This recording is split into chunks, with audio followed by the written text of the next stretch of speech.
ملتا ہے کہ مسجد اقصیٰ کو گرا دیا جائے گا, شہید کر دیا جائے گا, کیونکہ یہ تھرڈ ٹیمپل کی کوشش تو کر رہے ہیں جو زائنسٹ ہیں, تو حدیث میں بھی کچھ ایسا ہمیں ملتا ہے. اچھا یہ نا ایسی کوئی روایات ہے, لیکن صحیح بات یہ ہے کہ میرے صحیح علم میں نہیں ہے ایسی کوئی بات, میرے علم میں نہیں, میں یہ نہیں کہوں گا کہ ایسا کچھ نہیں ہے, میرے علم میں نہیں ہے. ٹھیک ہے, تو لیکن لیٹ سے اگر شہید ہو بھی جاتی ہے تو اس حدیث کی روشنی سے تو یہی پتہ لگ رہا ہے کہ انشاءاللہ امام مہدی وہیں پہ موجود ہوں گے اور مسلمان دوبارہ سے اس کو ریکانکر کر چکے ہوں گے. خوشخبری تو ہے ہمارے لیے. لیکن دجال جو یاجوج ماجوج ہے, یاجوج ماجوج کی وجہ سے یہ جو مسلمان جو جا کے ہوں گے کسی ایک جگہ پہ, یہ جو دجال کی وجہ سے اور پھر یاجوج ماجوج کی وجہ سے مسلمانوں نے ایک جگہ پہ کنفائن ہو جانا ہے. صحیح, ٹھیک ہے, پھر مسلمانوں نے نکلنا ہے, پھر وہ عروج ثانی ہوگا. صحیح بات. یعنی لڑتے لڑتے لڑتے لڑتے ایک دفعہ ان کا بالکل محدود ہونا ہے, اور پھر اس کے بعد ان کو اللہ تعالیٰ نے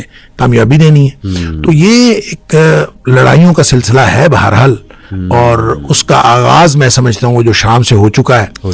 یعنی یہ جو اب ہم کہہ رہے ہیں کہ یہ جو اس وقت صورتحال ہے شام کی, تو اس کو بہرحال خوشی تو منائی جا رہی ہے کہ اس میں مجاہدین کو اللہ تعالیٰ نے کامیابی دی, اور مجاہدین وہ کہے جا رہے ہیں جو اینٹی سٹیٹ تھے. صحیح, ٹھیک ہے, جو ان کے باغی تھے.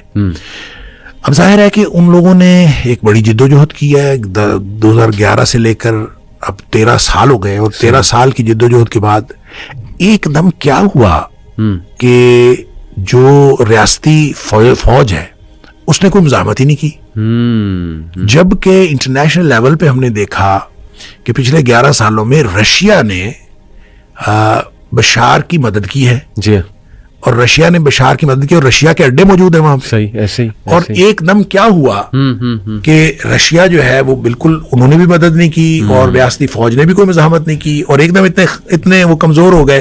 ایسے ہی وہ کہتے ہیں جو لڑتے لڑتے کمزور ہو گئے, تو لڑتے لڑتے وہ کمزور ہو گئے تو مجاہدین ہی کمزور ہوئے. تو بہرحال یہ ایک اس کے اندر سوچنے کی بات ہے.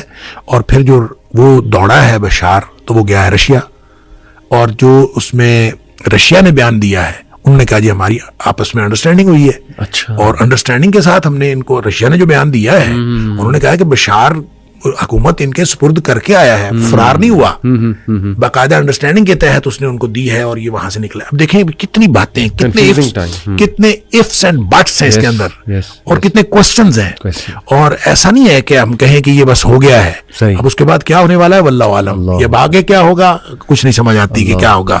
اور امید بس کی جا سکتی ہے اللہ تعالیٰ سے, اس لیے کہ مسلمان کبھی اللہ تعالیٰ سے امید ختم نہیں کرتا. لا تقنطوا من رحمت اللہ, ہر چیز سے امید ختم ہو جائے تو اللہ کی رحمت سے پھر بھی مسلمان امید رکھتا ہے. امید ہمیں ہے, لیکن حالات بہرحال کوئی بھی شام کے اچھے نہیں ہیں. اور شام کو جب ہم اس سینس میں دیکھتے ہیں جس سینس میں نبی پاک صلی اللہ علیہ وسلم نے بتایا, تو اس میں فلسطین شامل ہے, اور فلسطین کے غزہ کے جو حالات ہیں وہ ہمارے سامنے پہلے ہی ہیں. لہذا اوور آل اس سچویشن کو دیکھیں تو شام کے اندر جب نبی پاک صلی اللہ علیہ وسلم فرمایا تھا کہ اذا افسد الشام, جب شام کے اندر خرابی پیدا ہو جائے, فساد پیدا ہو جائے, فلا خیر فیکم, تو پھر تمہارے لیے کوئی خیر نہیں ہے اس کا. ایک آخری بات, اس فتنے کے دور میں, کنفیوژن کے دور میں کچھ دعائیں اگر آپ بتا دیں جو ہم ریگولر کریں انشاءاللہ تعالی, اللہ ہماری رہنمائی. ایک تو ذکر آپ نے کہا, وہ کثرت سے ہم ذکر کی طرف آ جائیں اور ٹف لائف کی طرف آ جائیں, کمفرٹ زون سے نکلیں, انشاءاللہ علم حاصل کریں.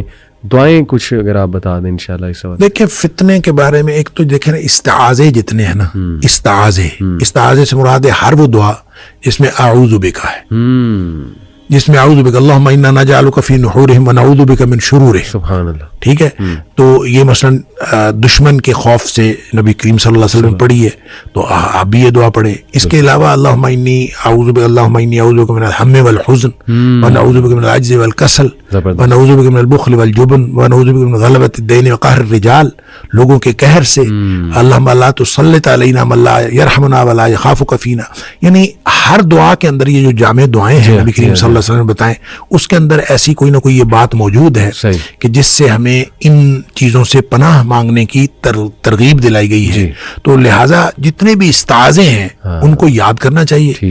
جتنی باتوں میں, جتنی دعاؤں میں اعوذ بک کا لفظ ہے نا, اللہم انی اعوذ بک, اللہم انی اعوذ بک من زوال نعمتک و تحول عافیتک و جاعت نقمتک جمیع سخطک اللہم انی اعوذ بک من جہد البلاء و درک الشقاء و سوء القضاء و شماتت الاعداء. تو جہاں جہاں اعوذ بک کا ذکر ہے وہ دعائیں یاد کرنی چاہیے، اور وہ ہر ایسے دور میں انشاءاللہ وہ دعائیں انسان کے لیے فائدہ مند ہیں. دوسرا، حضرت ابراہیم علیہ السلام کو جب ہر طرف سے باندھ کر ان کو پھینک دیا گیا تھا آگ میں، تو انہوں نے جو دعا پڑھی تھی وہ حسبی اللہ و نعم الوکیل پڑھی تھی. صحیح.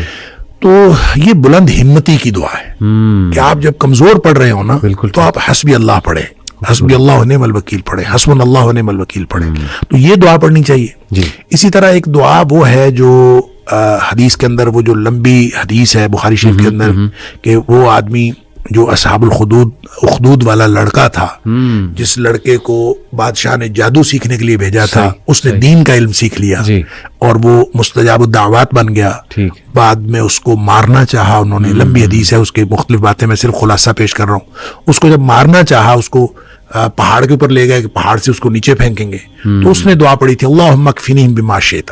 اللہ تو مجھے کافی ہو جائے ان کے مقابلے میں جیسے تو چاہتا ہے. زبردست. لہٰذا یہ دعا بھی پڑھنی چاہیے. اللہم ہمیں پڑھنا چاہیے، انفرادی طور پر پڑھیں تو اللہم اکفنیہم بما شئت، اور اجتماعی طور پر پڑھیں اللہم اکفناہم بما شئت. یہ دعا پڑھنی چاہیے. حق سے متعلق بھی ایک دعا ہے کہ اللہ مجھے حق دکھا اور باطل کی اللہم ارنا الحق حقا وارزقنا اتباعہ وارنا الباطل باطلا وارزقنا اجتنابہ. اللہ مجھے حق دکھا، حق کو حق کر کے دکھا اور مجھے اس کی اتباع کرنے کی توفیق عطا فرما، اور باطل کو باطل کر کے دکھا اور مجھے اس سے بچنے کی توفیق عطا فرما. زبر. بہت خوبصورت دعا شیخ، جزاک اللہ خیر.